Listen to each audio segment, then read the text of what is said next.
है जिम्मेदारी आपकी हेल्थ एंड फिटनेस की।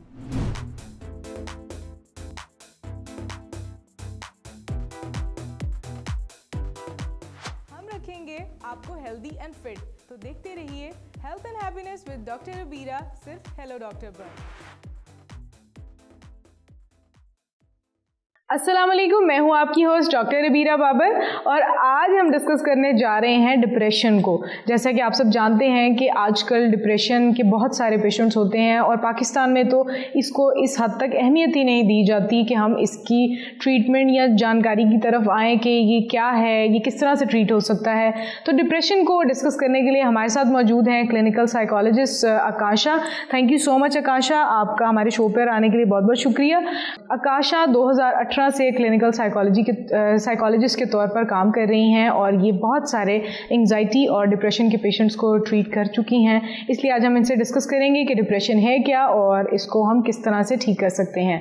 तो सबसे पहले डॉक्टर साहबा, आप हमें ये बताइएगा कि डिप्रेशन है क्या बेसिकली, कि आम जुबान में हम इसको किस तरह से डिस्क्राइब करेंगे। देखिए, डिप्रेशन एक ऐसी ज़हनी बीमारी है जिसमें आप मुसलसल एक उदासी की कैफियत में जो है वो रहती हैं। आपकी डेली रूटीन, आपकी उन एक्टिविटीज़ जिसमें आपको बहुत प्लेजर, जो आपको बहुत ज़्यादा खुशगवार मूड में रखती थी, उनमें आपका इंटरेस्ट खत्म हो जाता है। आप बहुत ज़्यादा लो फील करना शुरू हो जाती हैं। आप हर वक्त जो है वो अपनी एक थॉट्स और नेगेटिव थॉट्स की तरफ रहती हैं। उसके अलावा आपकी लैक ऑफ कंसंट्रेशन हो जाती है। आपका किसी काम में किसी भी तरीके से दिल नहीं लगता। आप बहुत ज़्यादा होपलेस हो जाते हो about your self, about your future, about the people. तो आप ये सारी चीज़ें जो है ये करना शुरू हो जाते हो। इसके अलावा जो है आपको सुसाइडल जो है वो आइडिएशंस आना शुरू हो जाती हैं, आपको ख्यालात तंग करना शुरू हो जाते हैं। तो ये सारी इलामात जो है ये हम डिप्रेशन जो है उसमें कंसीडर करते हैं। अच्छा डॉक्टर साहब, डिप्रेशन की बेसिक कॉज क्या है, कि ये किन लोगों में होता है या कौन लोग ज़्यादा प्रोन हैं डिप्रेशन की तरफ, उसके बारे में कुछ बताइएगा आप। देखिए, डिप्रेशन की मल्टीपल कॉजेज़ हो सकती हैं। एक हम इसको जीन्स में भी कंसीडर कर सकते हैं। If you have a family history तो आप डेफिनेटली आपके अंदर ज़्यादा चांसेस हैं कि आप डिप्रेशन की तरफ ज़्यादा प्रोन है। उसके अलावा आपके टेम्परामेंट, अगर आप बहुत सेंसिटिव हैं, आप बहुत ज़्यादा जो हैं ईजी टू गेट स्ट्रेस्ड हैं, तो आपके अंदर चांसेस ज़्यादा हैं कि आप डिप्रेशन की तरफ जाएं। बिल्कुल ऐसे। इसके अलावा कोई ट्रॉमेटिक, कोई चाइल्डहुड एक्सपीरियंसेस जो है हो गया है, कोई लॉस ऑफ लव वन हो गया है, कोई आपने अनएम्प्लॉयमेंट हो गई है, जॉब नहीं मिल रही है, इस तरह के जो हादसा जो हैं वो आपकी वजह बन सकती हैं डिप्रेशन की। अच्छा डॉक्टर साहब, ये बताइएगा कि अक्सर लोग डिप्रेशन और एंजाइटी को सेम ही कंसिडर कर लेते हैं, तो हम किस तरह से किसी आम परेशानी, स्ट्रेस को, एंजाइटी को हम डिफरेंशिएट कर सकते हैं डिप्रेशन से। बिल्कुल, आपकी बात बिल्कुल वैलिड क्वेश्चन है ये, क्योंकि बहुत सारे लोग हमारे पास जब आते हैं तो वो हमें कहते हैं कि हमें डिप्रेशन है, लेकिन जब हम सिम्टम्स ड्रॉप करते हैं तो वो एंजाइटी के होते हैं। तो ये बहुत ज़्यादा बेसिकली ये ओवरलैप, इनके सिम्टम्स क्योंकि ओवरलैप करती हैं तो people can't differentiate between these, ठीक है। तो ये सारी चीज़ें बहुत मुश्किल हो जाती हैं। तो इसमें बेसिक फ़र्क ये होता है कि एंजाइटी बेसिकली आपकी मुसलसल परेशानी का नाम है कि आप पूरा दिन 24/7 जो है आप एक परेशानी की कैफियत में रहते हैं। आप हर वक्त एक ऐसे डर में मुब्तला रहते हैं, एक फेयरफुल सिचुएशन में, जो कि अनरियलिस्टिक होता है, कि आपको किसी चीज़ का डर रहता है कि अब ये हो जाएगा, अब ये इस तरह से हो जाएगा। तो एंजाइटी बेसिकली उसमें आपके फिजिकल सिम्टम्स भी आ जाते हैं, ठीक है, जैसे कि आपकी स्वेटिंग हो जाना है, हार्ट पल्पिटेशन हो जाना है, देन उसके अलावा पैनिक अटैक्स उसमें आती हैं। अच्छा, वो एंजाइटी में पैनिक अटैक्स, एंजाइटी में आपके पैनिक अटैक्स। डिप्रेशन में तो एक आपका मूड आपका चल रहा है। अच्छा, सिर्फ वो एक मूड डिसऑर्डर में आ जाता है। उसमें ये होता है कि आप लो फील करते हैं, आप बिल्कुल होपलेस हो जाते हैं। एंजाइटी में एक बेचैनी, मुसलसल सी एक बेचैनी होती है, कैफियत होती है उसमें, परेशानी की। आप हर वक्त उसी चीज़ में, उसी कैफियत में मुब्तला रहते हैं। तो ये आपके बिहेवियरल जो है सिम्टम्स, और साथ साथ फिजिकल सिम्टम्स इसमें बहुत ज़्यादा जो है वो मैटर करते हैं। तो ये इसमें आती है basically lack of sleep, insomnia और स्लीप डिस्टर्बेंस, ये सारी चीज़ें ओवरलैप करती हैं, दोनों में होती हैं। लेकिन इसमें जो है इसमें लैक ऑफ स्लीप होती है और उसमें जो है आपकी स्लीप ऊपर भी हो सकती है, हाइपर भी हो सकती है और लो भी हो सकती है। तो मतलब डिप्रेशन में, ठीक है। इसके अलावा जो है ये आपकी एपेटाइट भी डिस्टर्ब होती है, दोनों में होती हैं, ठीक है। लेकिन इसमें आपकी कम होना शुरू हो जाती है। उसमें या तो आप बहुत ज़्यादा, बाज़ लोग जो हैं वो डिप्रेशन बहुत ज़्यादा खाना शुरू हो जाते हैं। हाँ एग्जैक्टली, मैंने अक्सर सुना है, वेट गेन हो जाता है, बाद में लो वेट हो जाता है। तो ये वेरी करता है पर्सन टू पर्सन और कि उसकी क्या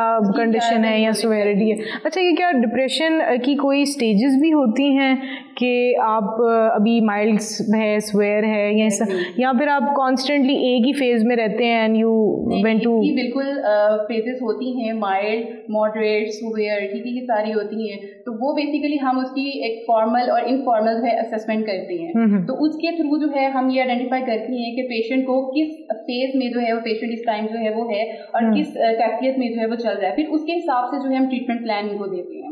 ठीक। अच्छा डॉक्टर साहब, ये बताइएगा कि डिप्रेशन का इलाज क्या ऐसा है पॉसिबल कि वो हो जाता है? बिकॉज समटाइम्स कुछ मिथ्स हैं कि डिप्रेशन, एंग्जाइटी कुछ नहीं है, आप इसको खुद ही ठीक करें, आप खुद से ही ठीक कर सकते हैं, कोई आपकी हेल्प नहीं कर सकता, कोई आपको काउंसिल कर देगा, बातें कर लेगा, लेकिन आपको ये ठीक नहीं आप हो सकते। सो ऐसा कुछ है? देखिए, जिस तरह से हमारी फिजिकल इलनेस है, हमारी फिजिकल बीमारी, हमें हार्ट की कोई बीमारी, कोई तकलीफ हो रही है, कोई पेन हो रही है, तो हम किसी कार्डियोलॉजिस्ट के पास जाएंगे। बिल्कुल ऐसे ही है। इसी तरह से जहनी बीमारियां भी होती हैं, लेकिन हमारे लोगों को यहाँ पर बिल्कुल अंदाजा नहीं है, उनको पता नहीं, अवेयरनेस नहीं है ना इन चीज़ों की। जिस तरह से हमारी फिजिकल बीमारियां और हम कंसर्न करते हैं अपनी फिजिकल बीमारियों का, उसी तरह से हमें अपनी जहनी कैफियत का भी ख्याल रखना चाहिए। जहनी बीमारियां भी होती हैं और उनका भी इलाज होता है और हमने उनके इलाज की तरफ जाना होता है। ये हम पे डिपेंड करते हैं कि हमने किस तरह से उन्हें। अब ये देखें ना कि अब उसमें मेडिकेशंस, आपकी फिजिकल जो प्रॉब्लम्स है उसमें तो आप मेडिकेशंस आ रही हैं, वो उनका ट्रीटमेंट है, लेकिन जहनी बीमारियों का ट्रीटमेंट काउंसलिंग है, आप कंसल्ट कर सकते हो, तो ये उसके ट्रीटमेंट्स हैं, तो आपको उनकी तरफ जाना चाहिए ना। तो लोगों की ये मिथ्स हैं और ये इस तरह से हैं जिसकी वजह से हमारे यहाँ पे पाकिस्तान में बहुत ज्यादा जो है वो कमी है, अवेयरनेस नहीं है बिल्कुल, और प्रेवलेंस इसकी बढ़ती जा रही है विद टाइम। अच्छा डॉक्टर साहब, ये बताइएगा कि कुछ औरतों का कहना होता है कि उन्हें पोस्टपार्टम डिप्रेशन होती है, तो आप उसके बारे में क्या कहेंगी कि पोस्टपार्टम डिप्रेशन क्या है, किस तरह से ये प्रेग्नेंट फीमेल्स को ड्यूरिंग प्रेगनेंसी, आफ्टर प्रेगनेंसी कैसे इनको अफेक्ट करती है और ये कब तक रहती है? क्या ये भी उनके पोस्टपार्टम पीरियड की तरह ही टेम्परेरी होती है या it goes a long way? ये डिपेंड करता है कि आप, जैसे मैंने आपको कॉजेज में बताया है कि आप कितने सेंसिटिव हो, आप कितनी ज़्यादा इस चीज़ को अपने ऊपर हावी करते हो, तो ये पर्सन टू पर्सन या वुमेन टू वुमेन जो है ये वेरी करता है। और ये डेफिनेटली ये आफ्टर भी और बिफोर भी इसके इफेक्ट्स रहती हैं, लेकिन मोस्टली खवातीन में ये बिफोर ज़्यादा रहती हैं। 3 मंथ्स एटलीस्ट ये एक नेचुरल फिनोमिनन है कि ये इफेक्ट जो है ये इस पे करेगा। तो ये बेसिकली ये डिपेंड करता है, इट ऑल डिपेंड्स कि सबको होना इज नॉट कंपल्सरी। हाँ, नहीं भी होता कि आपके सर्कमस्टांसेस भी है ना कि आपको सपोर्ट सिस्टम कितना मिल रहा है, आप कितना फ्रेश फील कर रहे हो, आपका माहौल किस तरह से, आपकी फैमिली, आपके हस्बैंड किस तरह से आपके साथ आपको लेकर चल रही हैं। तो ये अगर ये पॉजिटिविटी की तरफ है, ये पॉजिटिव आपके सारे सर्कमस्टांसेस हैं, तो आप जल्दी से इससे बाहर निकल आओगे। तो ये डिपेंड करता है। अच्छा, आप इसके बारे में बताइएगा कि डाइट का क्या रोल है डिप्रेशन से, कि अगर हम किस तरह की डाइट होनी चाहिए जो हम लोग की डिप्रेशन में हम लोग को हेल्प करेगी, या फिर डाइट का कोई रोल ही नहीं है? नहीं, डाइट का बिल्कुल रोल होता है। अब आप देखिए कि बहुत सारे जहाँ पर लैक ऑफ डाइट है, यानी जहाँ पर हमारे पाकिस्तान में भी या इंटरनेशनली जितने भी आप एरिया देखें कि जो लैक ऑफ फूड होती है वो कॉज बनती है फिजिकल इंजरीज का, फिजिकल प्रॉब्लम, फिजिकल हेल्थ आपकी उसमें इफेक्ट होती है। तो इसी तरह से वो मेंटली हेल्थ भी होती है। तो आपका हेल्थी डाइट लेना इज वेरी इंपॉर्टेंट, और आप पानी बहुत ज्यादा पिए, ये आपकी फिजिकल भी हेल्थ के लिए बहुत जरूरी है और आपकी मेंटल हेल्थ के लिए भी बहुत जरूरी है। आप जितना ज्यादा पानी पिएंगे उतना ज्यादा आपके अंदर जो आपके ब्रेन जो है ना वो केमिकल्स जो है वो रिलीज करना शुरू करेंगे, जिससे आपकी जो है वो आप अच्छा फील करना शुरू, हार्मोन सिक्रीट होंगे, जिससे आप प्लेयर की तरफ जाओगे। आप एक अच्छा, आपका मूड पे डिपेंड करता है ना, तो ये आपकी सारी चीजें मूड पे डिपेंड करती है कि आप कितना ज्यादा अच्छा फील कर रहे हो। बिल्कुल ऐसे ही है। अच्छा डॉक्टर साहब, आप एंड पर ये बता दें हमें कि हाउ टू प्रिवेंट इट, हम इसको प्रिवेंट कैसे कर सकते हैं कि ये हो ही ना हमें? देखिए, ये तो एक नेचुरल फिनोमिनन है, ठीक है।